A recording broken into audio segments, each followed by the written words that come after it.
Yeah, heading on to Prost Consulting, and I'm not sure. I don't know if I caught your name, and we'll let Sure. you. Sure. It's Mike Svets. I'm a principal with Prost Consulting. Okay. So I do have a brief presentation. So I think I will need to share my screen, and I'm not We got to sure get if. Scott to unshare his screen first. Yeah, I'm trying. Sorry, I'm trying to find out where that is. When I started sharing it, minimized my. Okay, wait. Okay, very good. There we go. It's all All right, yours. Sorry about that. fantastic. Leslie, I didn't know if you had any lead into it or not. Sure, I can jump in for a minute here. It's exciting that we're now embarking on the update of the Prost Master Plan. It's a little bit overdue, but we're excited to have Prost Consulting on board, and the subcommittee from PROSTAC helped select the consultant. So that was a really nice process, and I appreciate everybody's help with that. Having said that, we are charging ahead and beginning to work on the process, and I know that Mike wanted to review that with you, kind of do a brief overview, and then also get input from the group on how you see your involvement and how that should best move forward. So. Fantastic, thank you. Again, I am Mike Svets. I'm a principal with Prost Consulting, but I'm also a recovering Parks and Recreation director. So I've had the opportunity to live on Leslie's side of the table for 20 some years.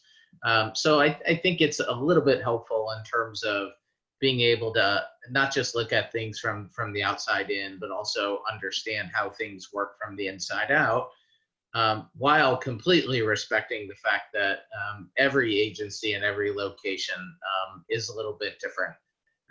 There are a lot of similarities just under the framework of local government, but obviously every park and recreation system functions and operates a little bit differently, as it should, because parks and recreation are meant to be used by your community, and every community has what we will call kind of a different set of community values and priorities around parks and recreation. You all, I appreciate the opportunity to work with you all. We are teamed up with Logan Simpson, and I will go through that here in a bit. But I fully appreciate and recognize the work that you all do as an advisory committee. You are not what I would consider to be an advisory committee that just kind of sits by the wayside and rubber stamps everything that comes across.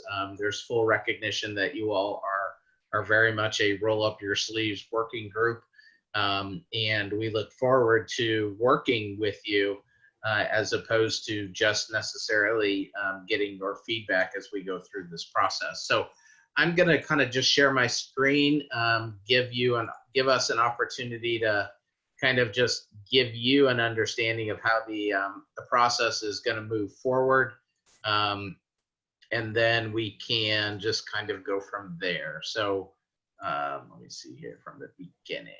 Okay, so the team is made up of Prost Consulting, as has been mentioned. I appreciate you all having some buy-in with regards to the selection process. But, you know, Prost has been around for 25 years, worked in, over 45 states, 7 foreign countries, U.S. Olympic Committee. I myself almost had to get dual citizenship with Canada for about 3 years, given the number of projects I was doing in the city of Calgary. But we're a firm that just primarily does parks and recreation. And 99% of our parks and recreation work is at the local government level. Our probably most recent relevant work experience, besides working with you all, we're currently working in Fort Collins on their Parks and Recreation Master Plan, and recently completed the Parks and Recreation Master Plan in Durango. I myself did an aquatic master plan for the city of Boulder Seems like just yesterday, but now that I think about it, it's probably been about 4 or 5 years burning down the road. As I mentioned, we are working with Logan Simpson. They do, out of Fort Collins, they do have a pretty tight limited scope with this project, but they have done work in most recently in Englewood and with Larimer's recreation planning. Logan Simpson's really going to be focused on inventory assessment, connectivity analysis, which I know you have some significant input into that with regards to your trail priority planning. But also they will be doing three high-level concept plans of locations yet to be determined for just to kind of give us some visuals in terms of how specific locations within your system can be improved. Our process, I mentioned this a little bit ago, but it's really rooted in what we call a community values model. This is a model that's proprietary to PROS. It's been tried and true with some tweaks over the last 25 years. But really it kind of starts and ends with your community. Every local government agency has limited resources, and you need to utilize those limited resources to meet the needs of the community, because we know that parks and recreation that go unused is not an effective and efficient use of taxpayer dollars. It also can create other issues with regards to parks and recreation facilities being used for the wrong reasons. Standards, this is really about how do you operate? What does this look like in terms of from a services to maintenance to even how you manage your land and open space acquisition. Level of service is really understanding what's your niche, what's your role, what it is that you provide. One thing I think you all should be exceptionally proud of is the fact that 23% of your land area in your town is parks, recreation, trails, open space. That is, granted you are a small community, but it is an exceptionally large number. Literally just a couple of hours ago got off a Zoom call with a Park and Rec Commission in Prince William County, Virginia. The level of service standard that they have adopted is obtaining a goal of 5% of parks, recreation, open space, and trails as part of their entire land mass. So I know it's all relative in terms of size, but 23% is an exceptionally strong number, and you all should be exceptionally proud of that. Financial and revenue, obviously, as I mentioned, you have unlimited funding, or you don't have unlimited funding. So really understanding the financial feasibility of any recommendation that we put forth is important. Partnerships, you all are in the partnership business. You are very much a facilitator in many ways. And we need to obviously evaluate your partnerships to ensure that it's win-win. There are different criteria for each one of these type of partnerships. It's not a one-size-fits-all, so there will be some analysis associated with that. And then governance, organization, functionality. Operational barriers are one of the largest barriers to actually implementing recommendations from a plans perspective. So whether it's ACES, OSAC, PROSTAC, the department, or the town as a whole, we need to ensure that there are not any operational barriers in place that would inhibit you from implementing any recommendations going forward. So we are very much going to try to achieve as holistic and continuous public input process in a COVID environment as we can. But our process is really centered, obviously, around the community.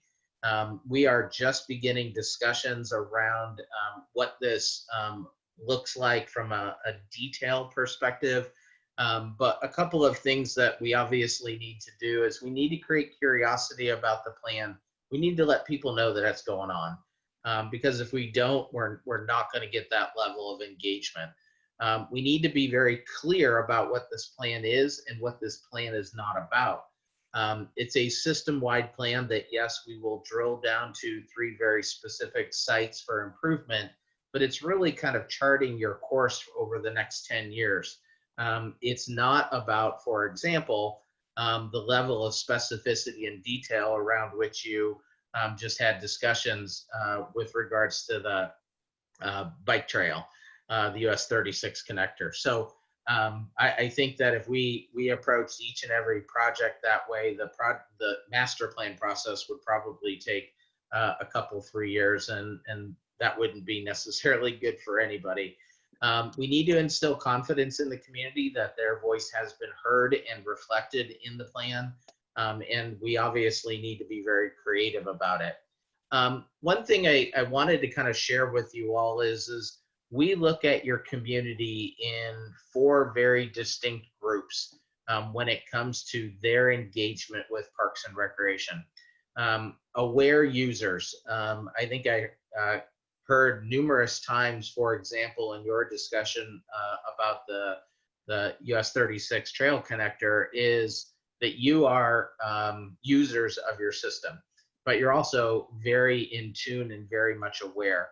And there are obviously other folks in your community that are aware of what Superior offers, and they are very much users.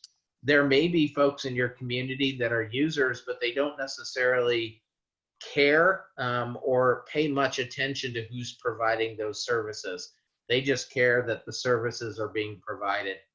This is an opportunity to obviously understand what their priorities are, but at the same time create advocates out of them, especially if they have a high level of satisfaction with what the town is doing.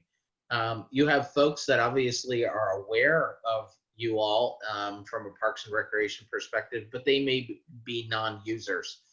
So we need to understand what the potential barriers are that are turning them into folks that are aware of what you do but are non-users. And then you have, of course, non-aware non-users, folks that just don't engage. And I'll just give you an example of what this looks like. When we do statistically valid surveys across the country, the benchmark for folks using a park system, a trail system, a recreation facility, swimming pool over the last 12 months in any community is about 4 out of every 5. So we would love to think that 100% of your community at some point engages in Parks and Recreation, but there's always going to be a percentage of those.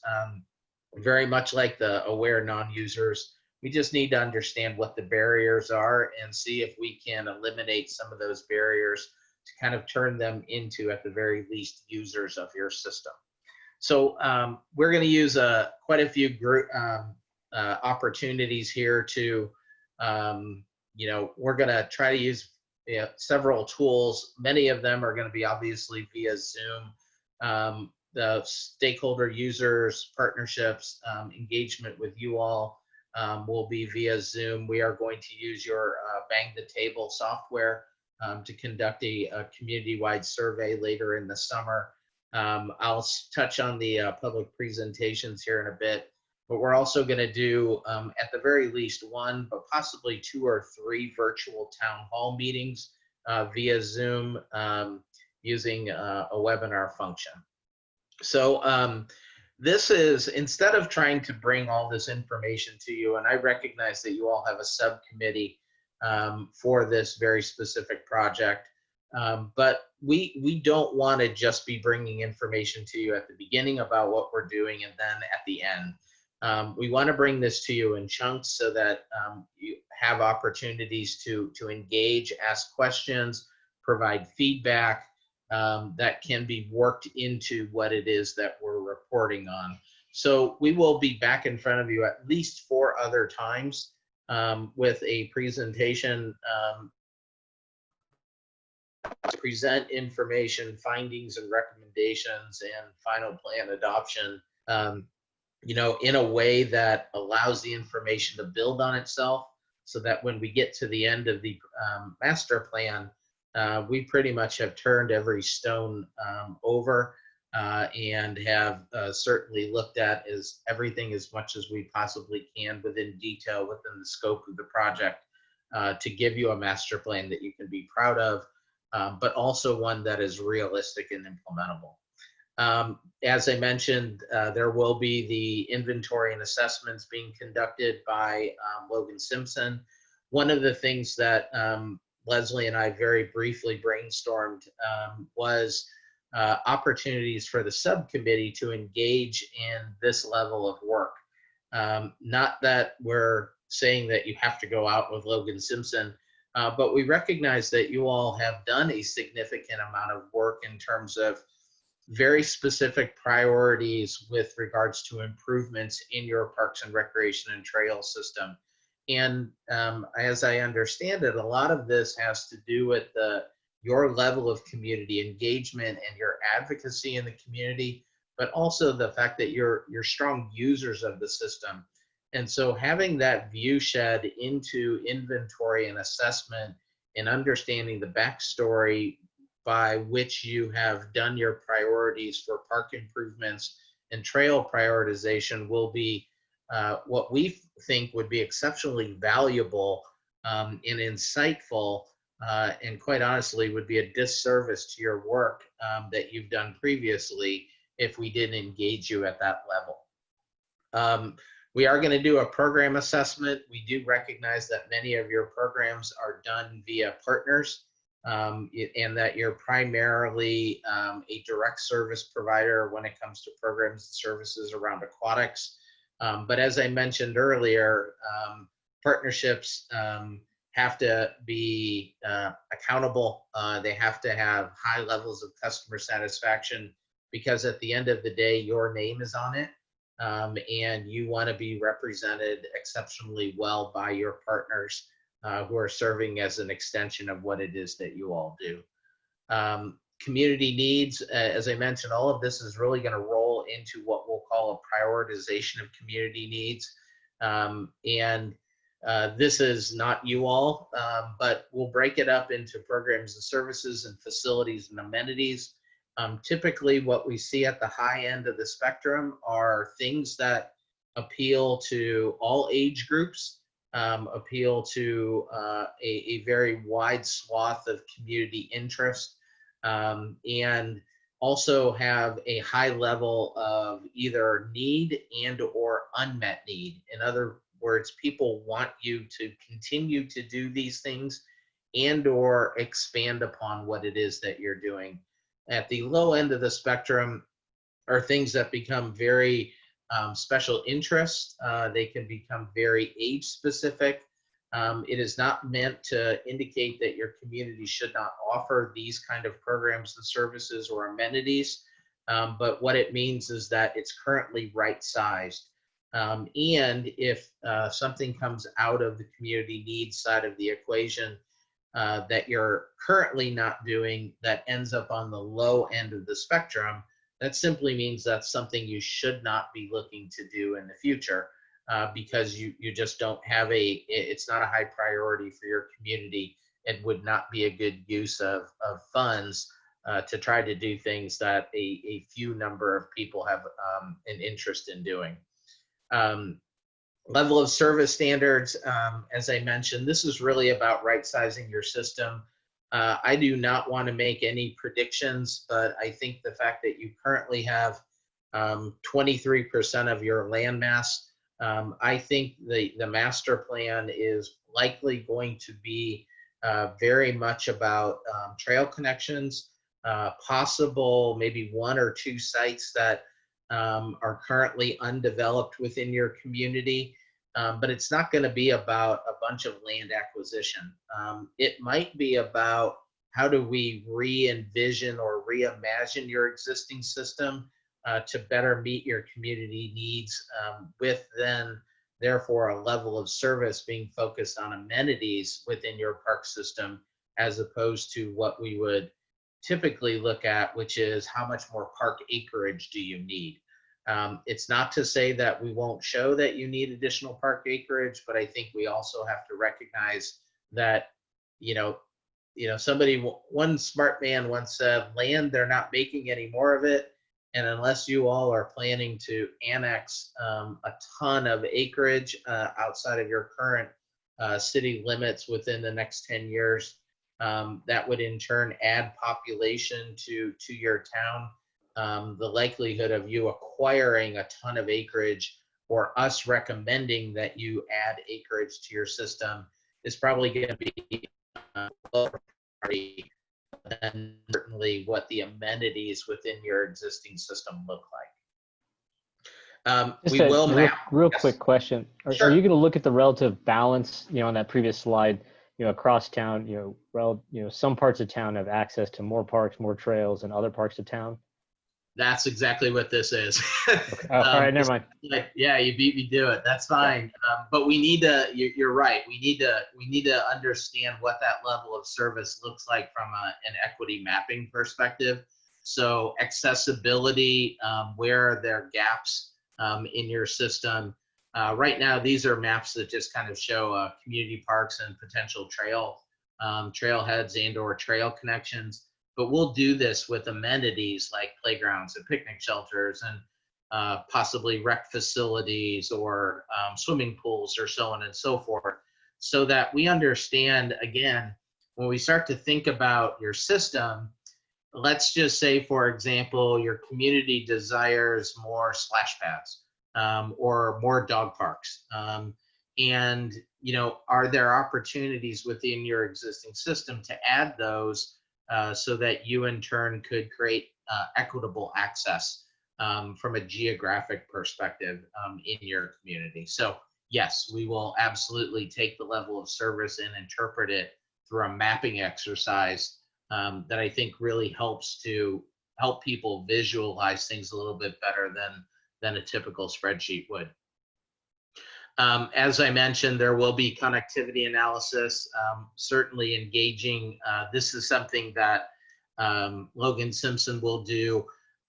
We recognize you all have done a significant amount of work with regards to this, and you're actually going to walk through some of that information after I'm done with this for your next agenda item. But we need it to be memorialized and reflected in this plan. And adopted by the board so that it creates priority for you all from a funding perspective, as well as just simply memorializing it into a codified document. Next, we're really going to focus on capital improvements, and I think this is important to recognize. This is where the reality starts to kind of come into play, is when we start talking about money. It's one thing to build something. It's something else to actually operate it and maintain it. And we also know that every asset in your system, everything that is a built environment, and parks and recreation are made up of a bunch of assets that are considered to be the built environment. We need to recognize that there is a balance between all three. So I use the analogy, buy a new car, but don't have enough money to change the oil. I know that's a little extreme, but if you don't, you're going to be life cycle replacing that car well before you're done making, payments on it. So it's the same concept. We need to make sure that any recommendation we have from a capital improvement perspective, you understand the fiscal realities that you're getting into when it comes to the operations and maintenance of it. And also the simple fact that one of the downfalls of parks and recreation systems across the country, and that we see a lot of, in particular over the last 5 to 8 years coming out of the Great Recession, is the fact that assets are beyond their useful life. They become unsafe. They fall into the category of the quote unquote disappearing playground. Because something breaks and the playground industry doesn't make that part or make that slide anymore. And so your system has a tendency to lose quality of experience just simply because of having assets that are aged, weathered, unsafe, and certainly don't contribute to a high quality of experience. So when we talk about capital improvements, we're going to break it up into 3 buckets. That very first bucket is what I just talked about. What needs to be replaced in your system over the next 10 years?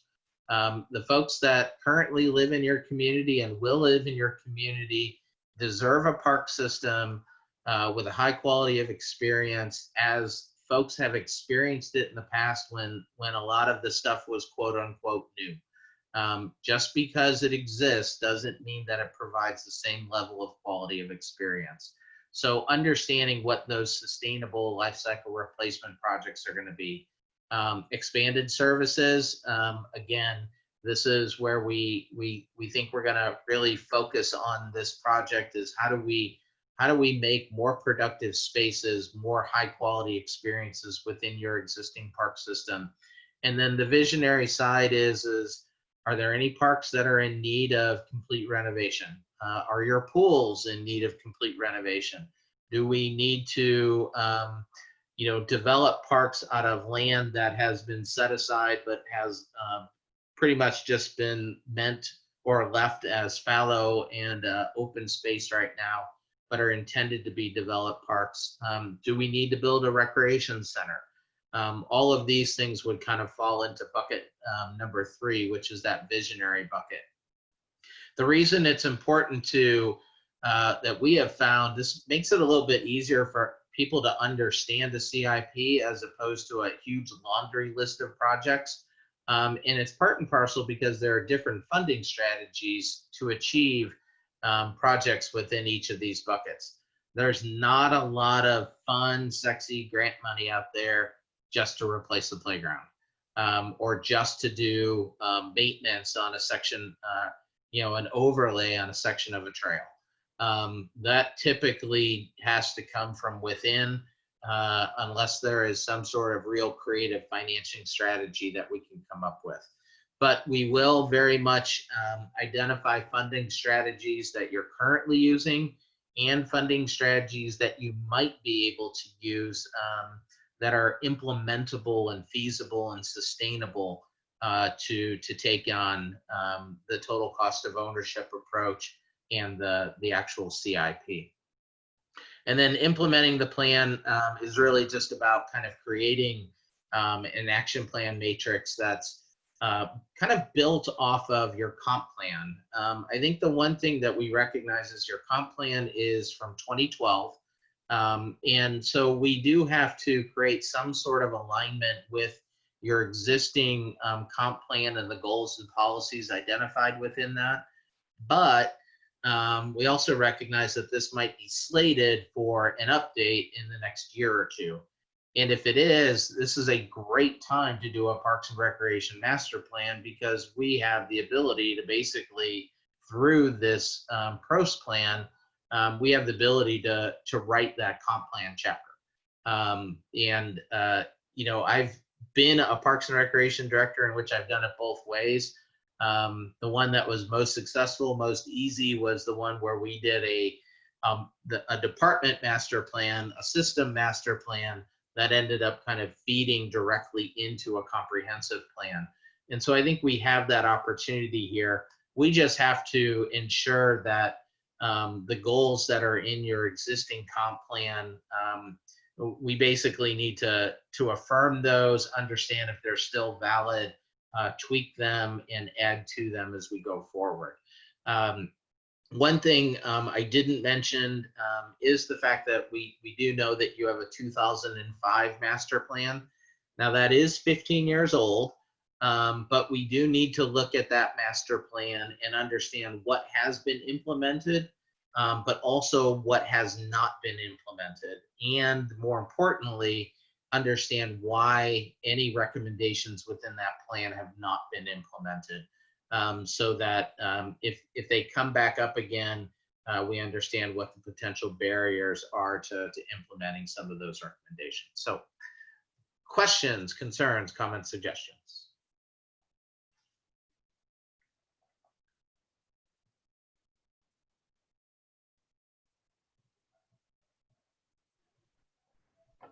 I don't hear a lot of questions, but thanks for the overview. That was really helpful. Yeah, I agree. I thought it was great. I don't have any specific questions myself right now. Fantastic. So I think kind of moving forward, what we are going to do is we're obviously going to need to define the role of the subcommittee. And that certainly doesn't have to be laid in concrete tonight. But one of the things that Leslie and I have talked about is the simple fact that you have 3 subcommittee members. And if all 3 of you are present at any given point as part of this project, from an administrative perspective, it kind of crosses that threshold of being a public meeting. And we certainly want community engagement, but we don't want to do the entire master plan within the viewshed of the community as a whole. So we will have to work through some of the logistics associated with that. We do think a significant opportunity is, instead of just engaging you all as what we would call a tight steering committee, so 3 members of PROSTAC with department staff to help guide the master plan through each and every phase. But we think really engaging with Logan Simpson and taking all of the work that you all have done, helping to interpret that, understand that, and have it reflected in the inventory and assessments that we have done. We think that's a really kind of less of a rubber stamp role and more of kind of a roll up your sleeves kind of role. So that's something we certainly want to engage with you all in as we go forward. I will say that I think there is certainly going to be investment work that is going to get done here in the next month or so. So time is a little bit of the essence in terms of your level of engagement with that specific task.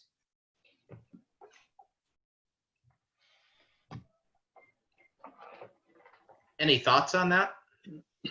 I apologize. You were cutting out, so I couldn't hear what you said was going to happen in the next month. Oh, the facility inventory, park facility inventory and assessment work that Logan Simpson is doing. Okay, got it. And that would be possibly that opportunity for the PROSTAC subcommittee to engage in more of a roll up your sleeves kind of, as opposed to just a steering committee role. Yeah, that makes a lot of sense to me. I think we can, in terms of like having too many people at a meeting, I think we can probably, I imagine we can come up with some way to deal with that. But I would see a lot of it could be kind of like maybe if we can split up work and report back in different meetings or something like that. Maybe that's one way we could handle it. Okay. Yeah, we just don't want to. We just don't want to create a bunch of problems. That's all. It's certainly something just for us to keep an eye on. It's not, as you just mentioned, it's not a challenge that we can't overcome. We just have to recognize it as a challenge.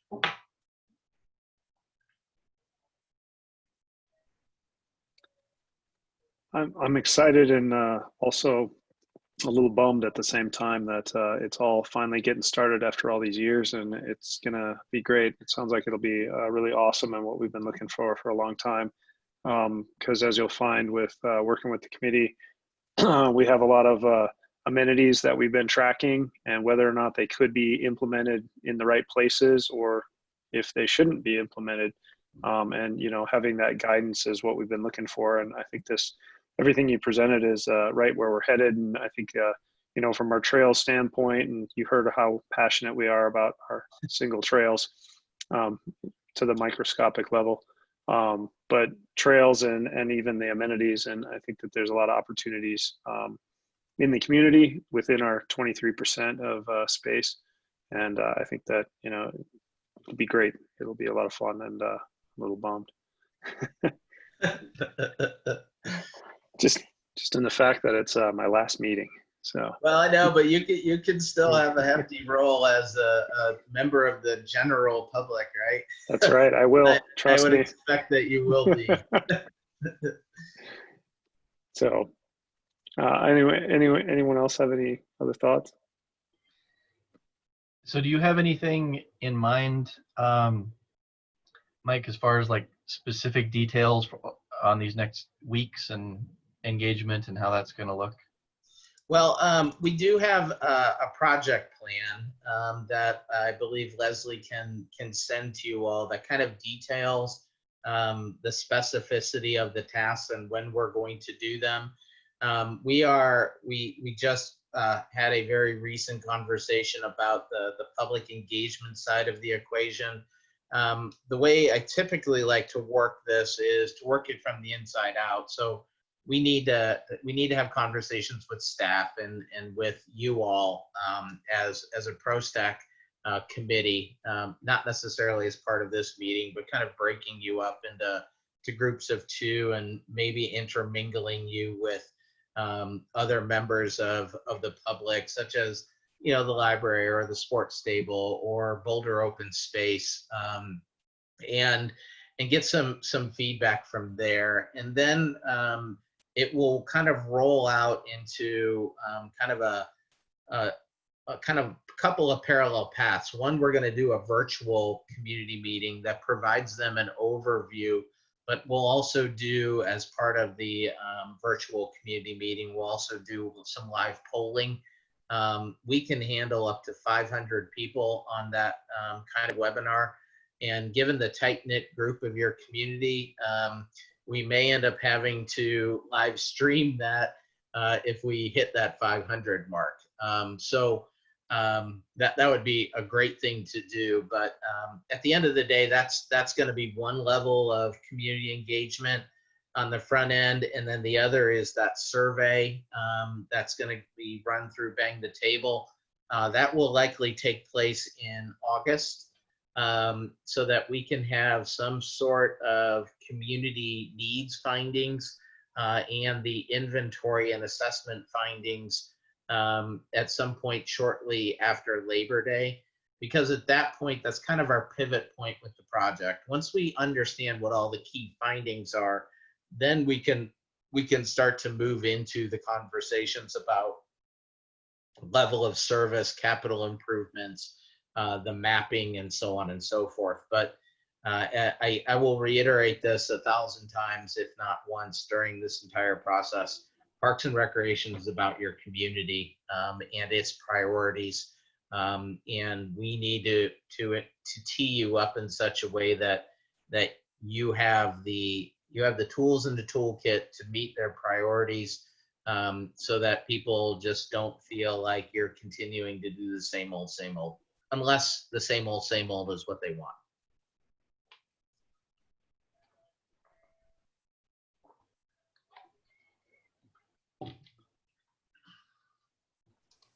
So Mike, in terms of a timeline for Logan Simpson to be doing some of those on-site assessments and inventory, are you looking at the month of July, August? I am gonna, well, I think one of the things that Logan Simpson wanted to do first and foremost is I think they wanted to get the GIS information so they could do an overall base map. That information was just exchanged today. So I'm gonna touch base with Amanda Castilla and Jana McKenzie from Logan Simpson by the end of this week to get a better understanding of how quickly they're going to move. But long story short, my guess is that it will likely be, they probably will be likely out in the field once they get their desktop analysis completed after the 4th of July.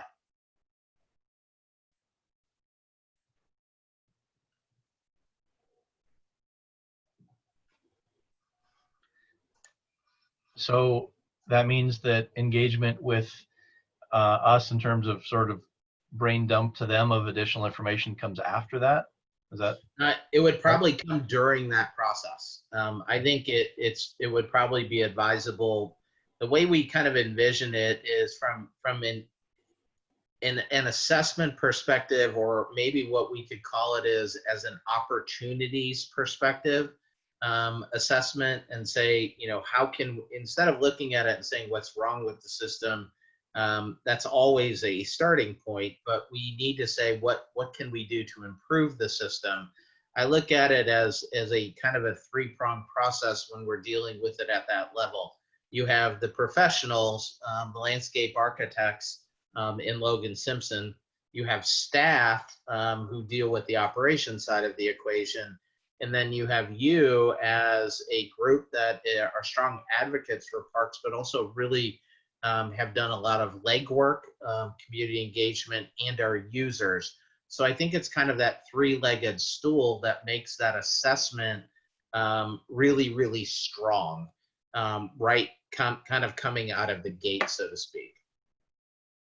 So my guess is that it will be, I would love to see one or two of the subcommittee members to go out actually in the field with Logan Simpson at the time that they're in town to conduct those assessments.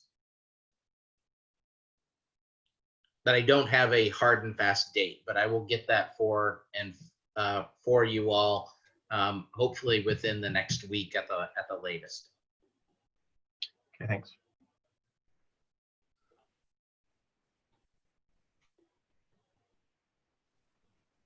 Okay, so do we have anything else on this topic then,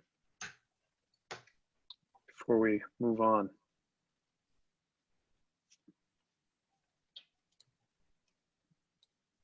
Well, I appreciate you coming and taking the time and sitting through our conversation first, and getting you right on schedule. So we look, we look forward to working with you, and I know everyone's excited about it. So yeah, thank you all. We look forward to it as well, and appreciate the opportunity you've afforded.